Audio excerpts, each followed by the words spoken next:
Welcome to a special Bridgerton special. So just because you put gloves and a corset on does not mean it's Bridgerton fashion. Stay tuned for tips.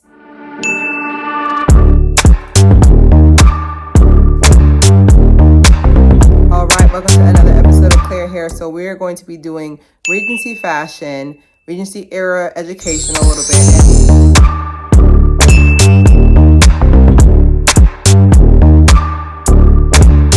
Talking about my summary of seasons 1, 2, and of course Queen Charlotte, and then like my scores for everything. So first things first, Regency fashion. Fun fact, did you know the Regency era is only from 1811 to 18, I think it says 1820, and I'm just like, this thing is only for 9 years. Like I don't know why I thought that the Regency era was like a whole like the Renaissance or something. I really thought that it was like 100 years at least, but the Regency era was literally for 9 years. So we're going to go into like what are characteristics of the Regency era.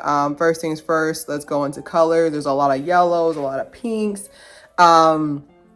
blues, pastels, and then white is a power color. Now, the reason why white is a power color because it's basically saying that I'm dressed for my wedding already. So like it's basically, that's why it's a power color. Like it's a power color because it's basically saying that I'm ready to find my husband. If you notice from season 1, Daphne wore white when she wanted to make Mr. Duke, she wanted to make him jealous. Like she wore white. It's basically saying it could be anybody. Is it you? Like it could be anybody, it could be my husband in here. Stop playing. So the texture, you're going to look at a lot of satins, as I showed you guys too as well. A lot of different satins, natural, a product of silk. And then I also learned that silk and satin are two different things. Like satin is a product of silk. Silk actually comes from silkworms. And I really feel like that was very important to know because the fact that when some of these like the casting also for like fitting everybody, the clothes design, like we got to give these people these props because sewing, as someone who sews, you see my creations in the past, sewing silk is so hard. It is not forgiving. It's not forgiving at all. So any lumps and bumps you have, everything's going to show. So that's why they had the corset.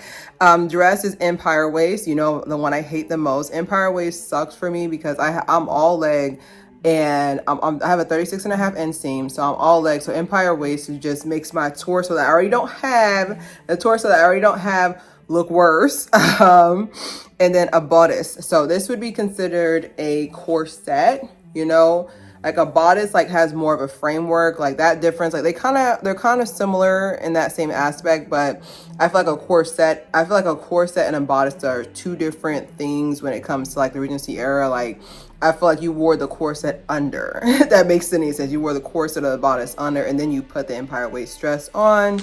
And then hair, natural. Of course, you know, for the time frame, I'm not going to say anything to, you know, ruin the vibe. But if we were allowed to be in the Bridgerton Regency era, what I noticed, a lot of natural hairstyles, a lot of natural makeup. Like it was nice to only have to put on, I think I just put on like one layer, like a pink tint, and then I put like a little bit of gold like in the corner of my eyes, but like everything else is natural hairstyles. They mostly played with a lot of your natural hair textures.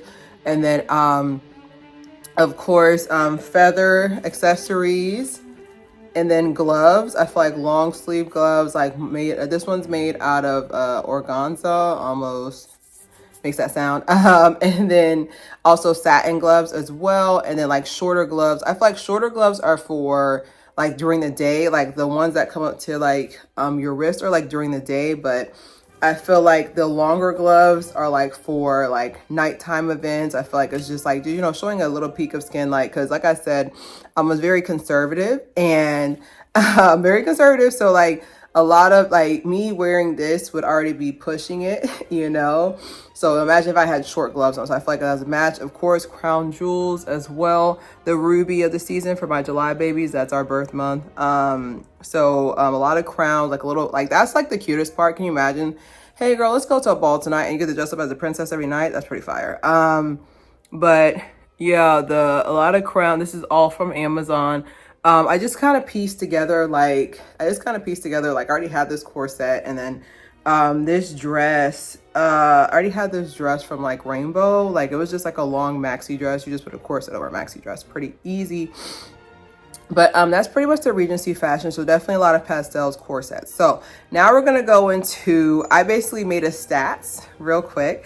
So I basically made a stats, if you'll look, of each season, you know, based on romance, the fashion, the music, the chemistry, the pace/timing, storylines, and of course, modus. Basically, that's Latin for emotion. So with season 1, I would say season 1, the music, I scored the music for season 1 very high. Like the music was very, very good. Like I'm not saying the other seasons were trash or anything, but the music from season 1, like they're like, we're gonna come out and we're gonna create like what they call world building. Like when you're creating a series or a book or whatever, you want to create the world. So like basically that vibe of like the music that they chose was just top tier. Like the way they, like some of the songs, of course it was like newer songs and they kind of just put violins to it, violins and a really good celloist. And it was just like, for the band geek and me, you guys know I played trumpet for 10 years, piano for 20 years, and I can tell you like the band geek and me is just like, oh my god, Wildest Dreams by Taylor Swift on violin. I didn't know we needed it, but we did when they did it. I did score them low for season 1. I did score season 1 low for romance as courtship because I have, and I quote, forced pregnancy still left a bad taste in my mouth. Duke left, so there's no really restoration to the storyline between them two, because basically Roger, the actor, decided that, you know, he didn't want to be typecast as, you know, the Duke for the rest of his life. So he left the show after season 1 and just only signed the contract for 1 year, you know. But yeah, I scored it low for romance as courtship because did they really court each other? There was a lot of spiciness, but do they really court each other? Not really. So season 2, Canthony, I scored them high for fashion and I scored them high for chemistry. I feel like the fashion was really, really good, especially for the Indian influence. Like the outfits were outfitting. I don't know how to describe it, but I also have 5 for chemistry because there were some times where I was like, am I old enough to watch this? And I was like, yes, I grown. Okay. I scored it low for romance. Once again, I did not feel the courtship. Like, you know, I have, and I quote, still went after her sister's man, but I know the book is different. In the book, they said that Kate's little sister said to go for it and she didn't want to basically be in the way. But it do leave a little bad taste in my mouth that, you know, she went after her sister's man, romantic or not, emotions or not, just merely passion. I have it memorized, you have no idea. Just merely passion, you'll get past it. And I'm just like, I mean, you kind of made the lovey-dovey eyes at each other, like, and you know, at the wedding, you know, like, I'm just saying, I scored it for that.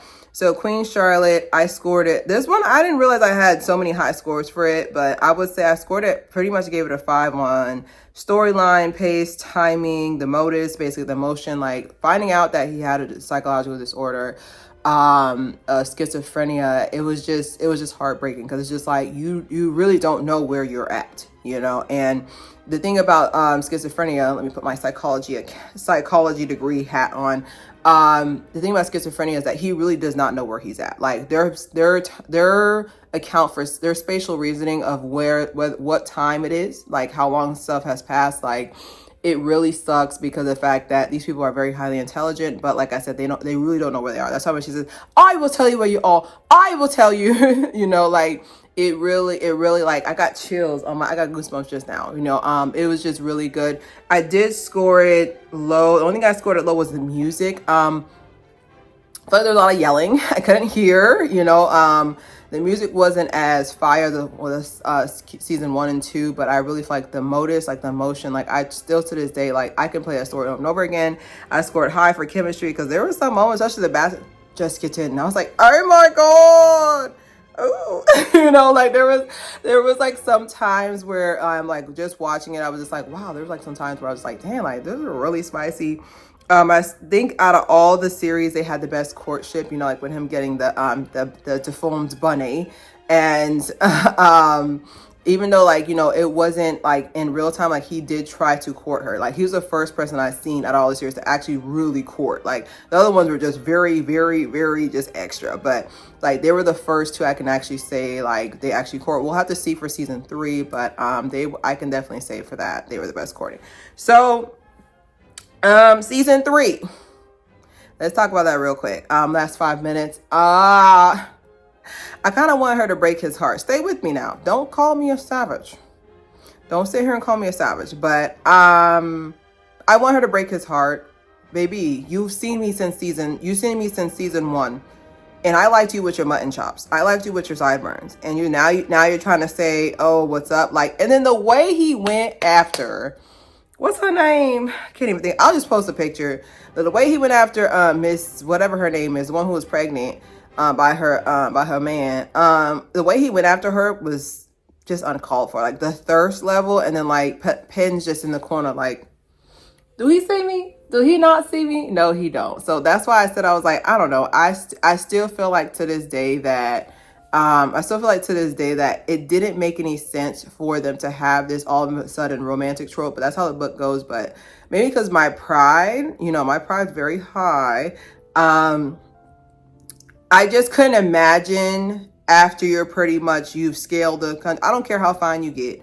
You could sit here and come with a 6-pack, but if you didn't see me when I was invisible, like with Princess Diaries, like, oh, I am actually, miracle happen. Actually, I am kind of dressed like her.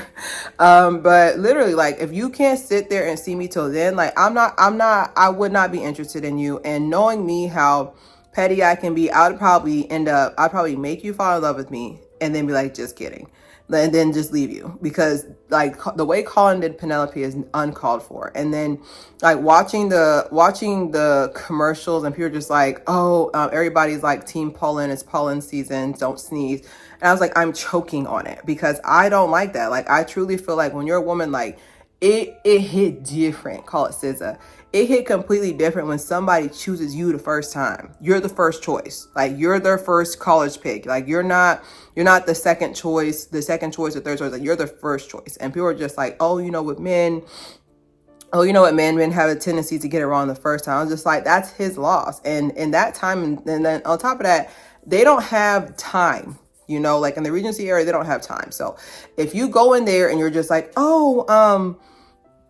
if you go in there and you're just like, well, you know, maybe I don't really know if I like her or not. Let me see if I can come back. She's already done. Like, this is her this is her third season. If I'm doing it right, this is her third season.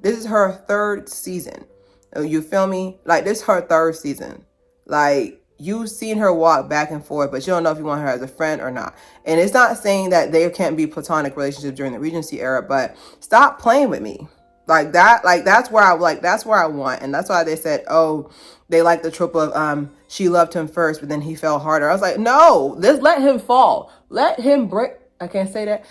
Just let him fall. Like, I don't understand this BS. Like, I know, like, that's why I said, like, that's how I know I only have like under 10 women friends, because I will tell you, you deserve better. I will speak life into you, because I'm telling you, let Penelope have been my fan. Also, Eloise, I really hope they don't make us hate her, because I've always loved Eloise's character of like, I don't need no man, or I don't want to be married, or blah, blah. I really hope they don't make us hate her character this year, because she's already, the preview is already making me hate her. Like, the preview is already giving, please stop playing. Like, it's already irritating me. But I'm really looking forward to hearing the music. Like, what songs are they going to do? Looking forward to see what songs they're going to do. The fashion, the greens, like y'all said, like, y'all know me. I've been a fashionista since birth, probably. Oh, yeah. It's giving. That was me when I was born. But I've been a fashionista, and I can tell you, everybody knows you do not put red heads in yellow. And she still looked good. So I'm really excited to see what color they're gonna do, what versions of blue they're gonna put her in, because her eyes are so gorgeous. But like I said, with redheads, they shine in green, like an emerald green. They shine in emerald green. They shine in red. White's a little bit too harsh for their skin tone. They look good. Yeah, green, reds, pretty much Christmas colors. Blue, it has to be a deep sapphire blue, and then purples as well. They look good in purples. The purple has to be almost an amethyst color. Like a pastel is not going to really do them any justice, but I'm looking forward to seeing season 3. Stay tuned because I will have season 3 episodes ready for you right after they premiere on Thursday. I'm going to save up for you guys and I will have my review, so be prepared on Friday.